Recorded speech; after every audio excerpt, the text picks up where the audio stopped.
ayinzibwa okuwandiika n'okulondoola abayiiya. Tufunye ensinkano eno ne tukkaanya okukolera awamu okulaba nti ennongoseza zino zikolebwa ate mu bwangu mu mwaka guno ogw'ebyensimbi. Era eno y'entandikwa y'enkiiko ennyingi ez'abakwatibwako ezigenda okutuula okulaba nti ekikiiko kya Katonda bwe kiyaga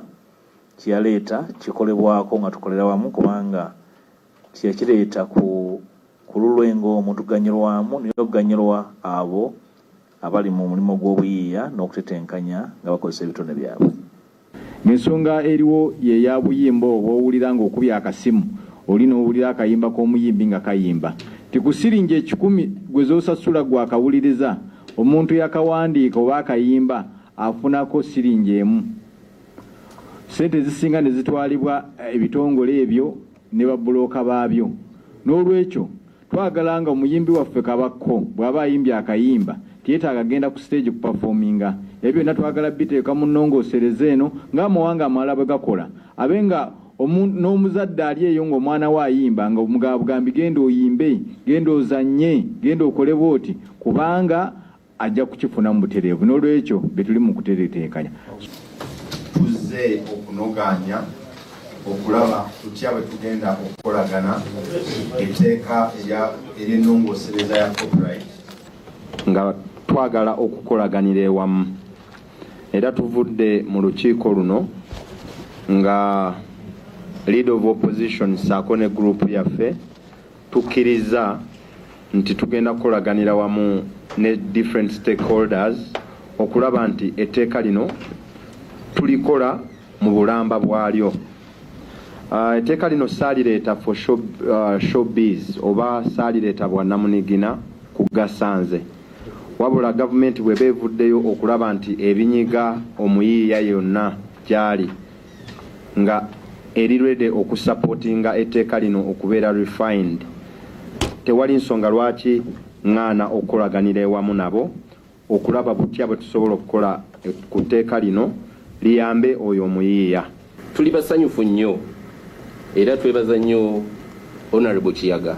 okuleeta ekiteeso kino ekyokulongoosa mu tteeka erikwatagana naffe abayiiya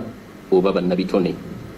Ensi kati ekyuse, tewakyali atambuza siddi, tewakyali akola ki. Akati newesanga nti ebiyiiye bino omuntu okubifunamu abifuniramu ku mutimbagano. Etteeka lyaffe lyali teritunudde eyo. Akati twagala etteeka lisobole okuba nti litunula yeeyo. Kale mu bufunze ebintu bingi bye twagala okujjuliriza muno, twagala tufune ekitongole ekisobola okubeera nga kyekigereka emisolo egiri abantu, kuba mulabye abantu babadde batawaana nnyo nti bajja ne bamusaba miliyoni 3 ow'ebbaala, omulala ne bamusaba 2, naye nga bibeera mu mbeera ya kuteesa. Naye twagala tubeere nti waliwo enkola nga bw'ogamba nti omusolo gugerekebwa nga omuntu amanya nti yes, omusolo guno guteekeddwawo mu bulungi era nga gutegeera enfuna y'omuntu nti agenda okusolooza ate ye tafuna buzibu bwakola ki kuddamu ate kuteesa na kumukubirayo miggo. Then ekintu ekirala nti ensonga ezaffe eza copyright zirimu the bit complicated, zibuzibu. So twagala gye tuyita kooti, it's a quasi judicial court. Twagala system esobola okusooka okutunulira ensonga ezo nga tezinagera mu kooti, kubanga kooti oluusi ebeera ya bbeeyi nnyo omuntu owa bulijjo okugendayo. Kale embeera bwetyo bweri ebyo bibaddewo wiiki eno busibu kiri Simon wiiki eno ya kati Dr. Hilderman standi yeeriwa kwaye yatandika ekintu kino ate ebivudde mu kakiiko bibyo mubiwulidde kati ayimiriddewa ku nsonga za copyright. Omuyimbi agenda kusigala ng'akaabira ki ate Simon era nsibe nga nkikugamba wange bakamera tugende mu maaso omuyimbi agenda kusigala ng'akaaba tugende mu maaso weesonyiwe wire kuba kati nze aliyo era newonderogera nga nze aliyo nze awambye right about now. Omuyimbi agenda kusigala ng'akaabira ddala lwa kintu eki politics owa main politics okujja mu politics wendo nzake nyini nali wano ku TV nenkutegeeza how important etteeka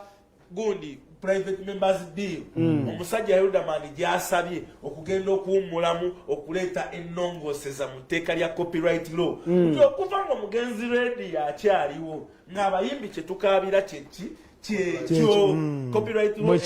yewa obuyinza bali bawasula UPRS yewa TV zino sente zetuwaayo yewa kola bakatuni sente zebakusasula yewaki naye problem negenda ejja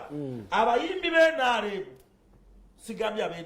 abali attached to NRM olw'obuyala bwabwe because etteeka lino lyali liwa Yudamani nti Yudamani wagenda okusaba okuwummulamu yalina okuweebwa ssente budget okugenda okuconsultinga ba stakeholders nga bweyekute ku balese ajja ku meeting abananyini ne TV abagambe nti ne ssente zino zemuwa ziri bweziti ne bweziti abayimbi bano lwaki temukola bwe muti ne bwe muti gayi n'abayimbi 70% ennongoseza mu tteeka lino Yudamani abadde alinamu omukono ndikitegeeza abadde agenda ku meeting abakola bakatuni ab'amasimu baani aba UPRS bonna babuuze nti owaaye kiki ng'alina abayimbi ne ragadi baani n'abayimbi abo bonna nga balaba credit egenda wa Yudamani ne banguwa mangu mu minisitule ya genda n'ebyo ebize bijjawo nti minisitule ya genda wayita ssente ne bazibawa byonna ebivuyo gye tuzze tulaba ku ssente z'abayimbi ezibadde ziyita mu minisitule ya genda ne badduka mangu ewa minisita wa justice Nobert Mao nga balaba nti Yudamani abalyako ki kati saawa eno fenna tukimanyi gavumenti wetekinga over tegenda kuwa chance bayimbi because abayimbi bafunamu ki bonna bagenda kufevalinga ffe bannanyini ma TV bannanyini masimu bannanyini baani era still oyinza okuddamu okusanga ng'era UPRS nga muteeke ne bazemu ne bagyongera amaanyi nga tubadde tulwanira bwereere naye wali Yudamani wadde abadde waki abadde agenda kwagala akavimbo okufevalinga abayimbi abeere nga ye championi waki Martin ndiwo akwete kiri nti nno webanga egenda taking over erimu ku byabadde mu meeting eyo nti gavumenti etteeka lino yalitekinze on okulaba nti nno yerireeta kubajjukira Yudamani yasaba leave ng'alina okujja atebolinge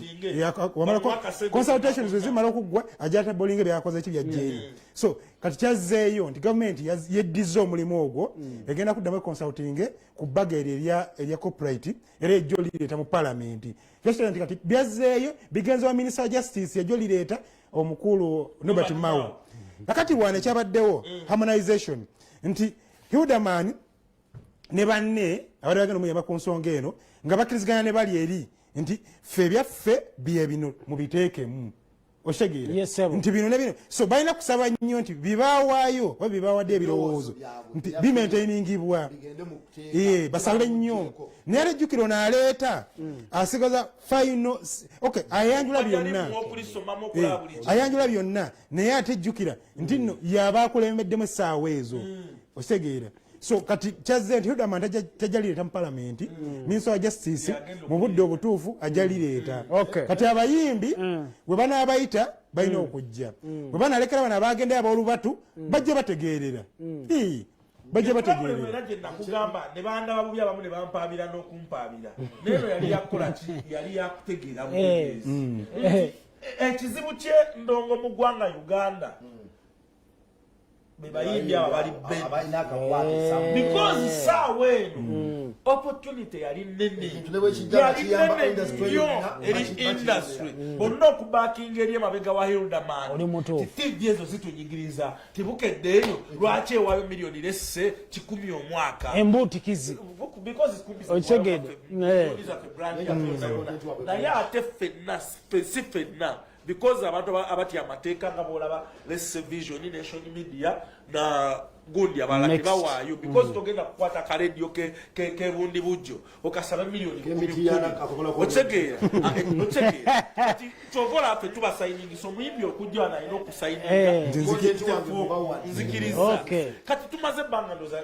yembe ko kuva bajja mwaka vuya kati tuwaayo tetumanyi mutufu ke tulina kola ekyo Saawa eno ffenna tubadde tulina kubeera mabega w'oyo omusajja Hirudamani tumugambe Hirudamani ssebo twetaaga kino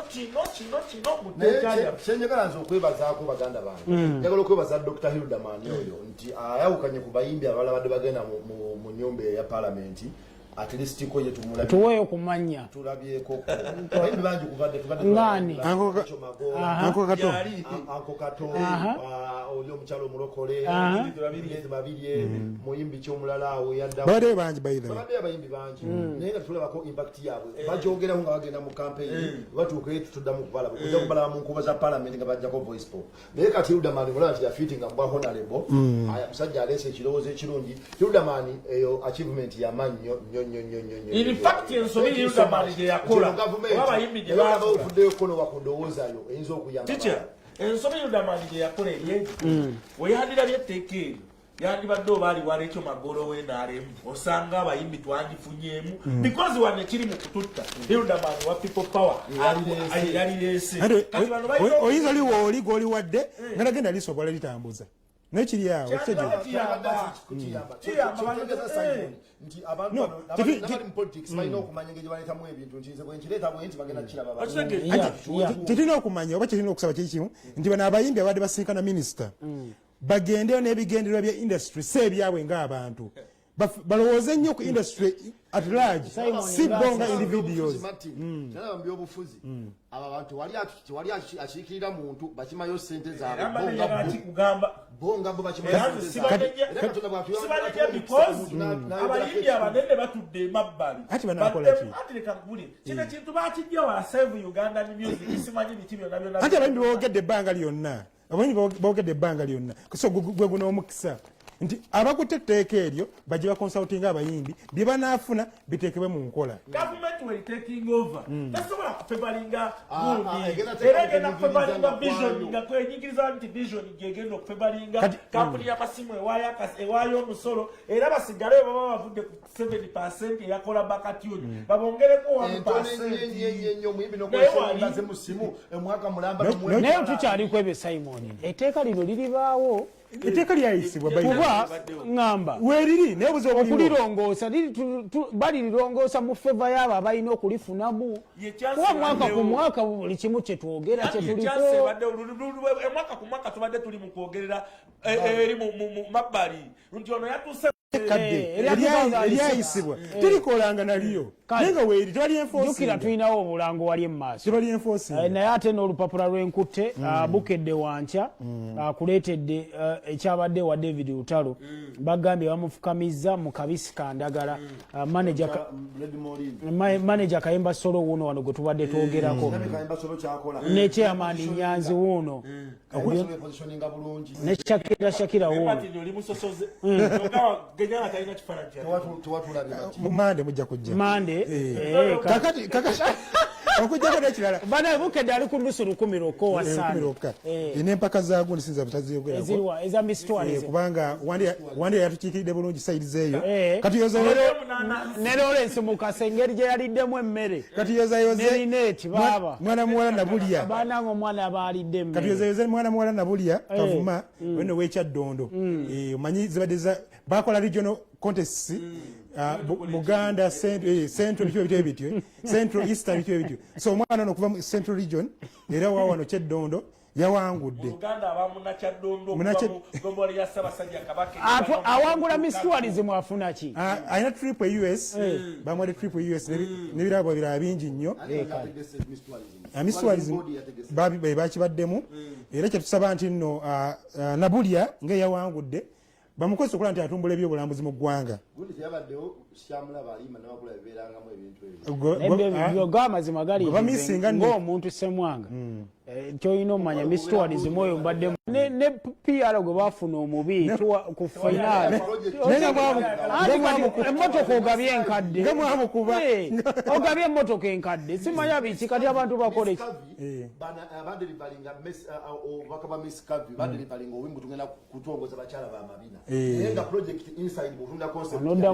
ali kiringa olaba gundi kiringa olaba nyegenyege nti nyegenyege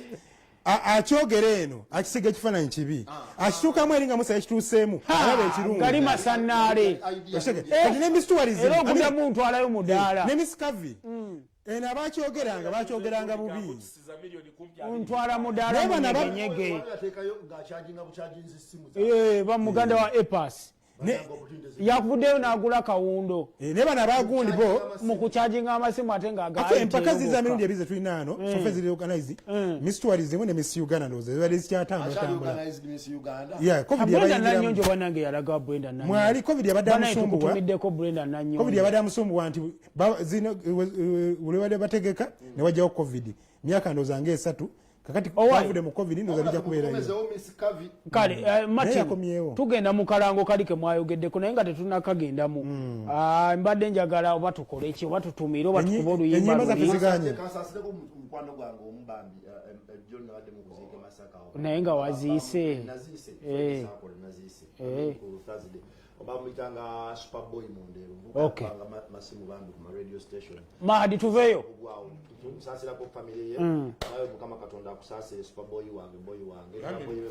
no ino okusasira anze nina ogi wange ngambye ekyo mwendo Aisha kali ku godi ku TV kunalala picture ne Martin toyinayo baluseke leero weekend si baluseke nijasi njakwebaza bonna abatulaba omanyi show eno erabibwa nnyo ngo mu America South Africa yena bakaba medi wangambe kwali nnyo master juko tukutumiddeko nnyo so Mahadi abere ize tuli nasana okay kale embera bweto bwe eri banayi tubeyanziza nnyo tetubatwala for granted otufiri kale tugenze baganda waffe tweyanze Salongo siraje muno Salongo sikonyere bawa Ikyakamalira ensingo zikyatunuka nnyo anti bakafuta ate mwana gwe akuwese ebiri olire bwakola enno bwasembala tyanti Mungu yakuwa bino sibyalweza nti kayaya noba jujujuja kino walumba nakyo kuva mu nsagala sitewajja nakyo omuntu yasaba nakyo emmaka ke temugwa sipate mubeeramu